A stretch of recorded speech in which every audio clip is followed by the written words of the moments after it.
Bonjour et bienvenue, voici notre tour d'horizon économique, géopolitique et boursier. Nous sommes le mercredi 29 mars pour comprendre comment tourne la planète finance et lorsqu'elle tourne autour des liquidités des banques centrales. C'est sur la bourse au quotidien et nulle part ailleurs. Et l'épisode du jour s'intitulera La rude épreuve des fins de mois pas difficiles. Et oui, la tradition va être respectée. Les banques centrales, les Sherpas, qui relayent leurs directives, nous tirent les indices, comme chaque fin de mois, depuis octobre 2015, à l'exception du mois de février 2016 et encore. Mais toutes les fins de mois, les indices boursiers doivent s'inscrire au plus haut. Et là, eh bien, c'est double bonheur, parce que non seulement on a effectivement un CAC 40 au plus haut à 5074 points, on est au milieu de nulle part, hein, ne cherchez pas, graphiquement ça ne veut rien dire. En revanche, pour le CAC 40 Global Return, youpi, voici un nouveau record historique absolu à 12 553 points. Et le CAC 40 qui continue de distancer le pauvre DAX qui devait se contenter ce matin d'un retracement des 12 200 points. Le DAX n'arrive décidément pas à rattraper ce CAC 40 d'un pur métal flamboyant et qui bat record sur record depuis l'élection de Donald Trump. Bon, je dis ça, c'est juste un clin d'œil à ceux qui n'arrêtent pas de prétendre que le CAC 40 a ce retard phénoménal à combler sur le DAX. Ce sont des idiots, mais bon, s'il y a des gens qui s'y laissent prendre, pourquoi pas. L'un des grands enseignements également de cette fin de mois de mars, c'est que on a de nouveau tenté ceux qui étaient enclins à jouer la rupture des supports sur le dollar. Ils se sont fait avoir. Et oui, on a été chercher 1,09, on avait largement enfoncé les 1,0830. L'indice du dollar DXY, vous l'avez vu, s'enfoncer sous les 99, alors que le support se situe aux alentours de 99,5.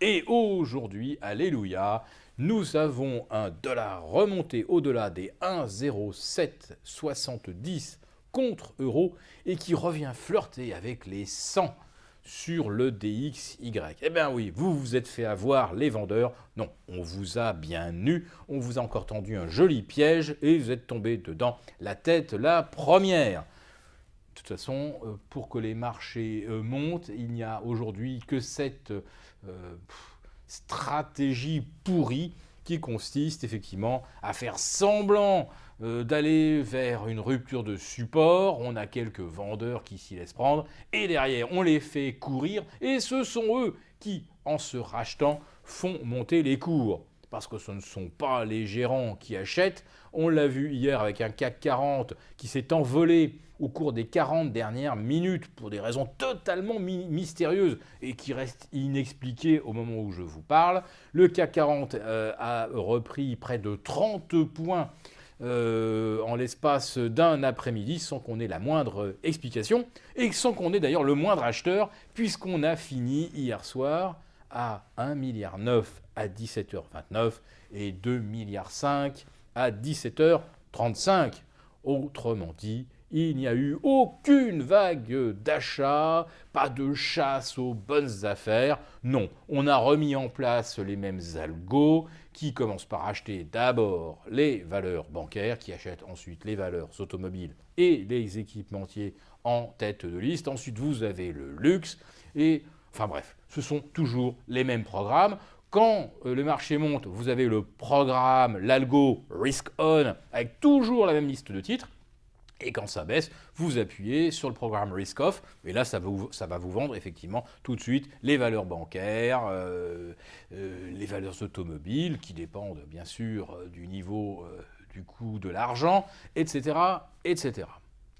Et puis hier soir, eh bien, vous avez eu un rebond des indices américains Alors là, on a aussi appuyé sur un algo, très facile, hein, vous prenez le Dow Jones, il a ouvert au plus bas, il a fini au plus haut, il a grimpé au sein d'un canal, ce que j'appelle moi le fameux funiculaire, où il n'y a jamais aucun retracement, où l'ordinateur paye éternellement jusqu'à la dernière minute. Et hier, est-ce qu'on a appuyé sur un bouton achat des banques, achat des valeurs automobiles? Ben non. Hier, aux États-Unis, on a appuyé sur le bouton GAFA, les titans de la cote. Et le premier d'entre eux, Apple, qui a contribué probablement pour pas loin de 50% de la hausse du Nasdaq. Apple qui gagne 2,10%, qui inscrit un nouveau record historique absolu à 144 $.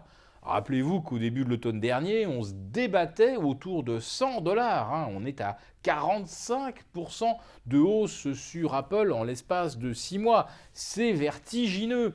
Et l'impact d'Apple sur la cote américaine, il est également titanesque. Parce que Apple, aujourd'hui, avec 754 milliards de capitalisation, c'est plus que le PIB de la Suisse. Vous vous rendez compte, une entreprise dont la surface financière est supérieure au PIB de la Suisse. Et on va dire à peu près au tiers du PIB de la France. Voilà, donc si vous tirez Apple, vous tirez à la hausse le marché américain dans son ensemble. Alors je vous ai parlé du bouton GAFA, eh bien Facebook n'a pas été oublié non plus, avec plus 1%, Amazon a gagné 1,20%.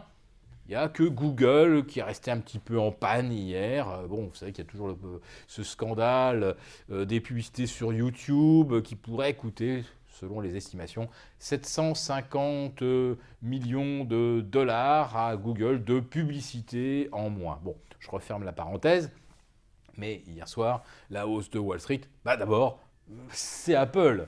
Ensuite, vous avez eu quelques banques, et puis vous avez eu quelques valeurs énergétiques, et notamment chez Zappik. Pourquoi? Parce que chez Zappik exploite du charbon, et qu'hier, M. Trump a dit qu'il fallait arrêter de faire la guerre au charbon. On peut toujours arrêter d'ailleurs de lui faire la guerre, ça ne va pas changer grand-chose, parce qu'aujourd'hui, les centrales thermiques, eh bien, elles ont trouvé moins cher et moins polluant que le charbon. Il s'agit du gaz. Alors, 2014-2015, ça a été une série de faillites retentissantes parmi les parmi les géants du charbon aux États-Unis, notamment United Coal. Et on ne va certainement pas rouvrir les mines ni réembaucher des mineurs par milliers. Mais bon, l'effet d'annonce est là. Et ça signifie surtout que les États-Unis, maintenant, ils s'en fichent complètement de l'écologie, de polluer, d'envoyer du CO2 dans l'atmosphère.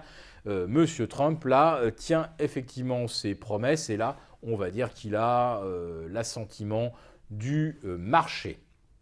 Donc un marché qui termine le mois de mars au plus haut. Et c'est ce que je vous disais donc, c'est ces fameuses fins de mois pas difficiles et qui permettent d'oublier des petits soucis sous-jacents, comme par exemple en Europe, les excédents allemands par rapport à ses partenaires des pays méditerranéens. Excédents qui dépassent, je crois maintenant, 830 milliards de dollars. L'Allemagne a un encours créditeur de 380 milliards sur l'Italie. Il ne faut surtout pas s'en préoccuper. Néanmoins, l'Allemagne avait dit nein à la Grèce en 2010, alors qu'à l'époque, la Grèce avait un risque, un encours de 80 milliards. À 80 milliards, on a eu ce qu'on appelle la crise grecque. Et avec 380 milliards d'encours sur l'Italie, là, on n'a pas de crise du tout. C'est un monde merveilleux et qui ne connaît jamais de fin de mois difficile.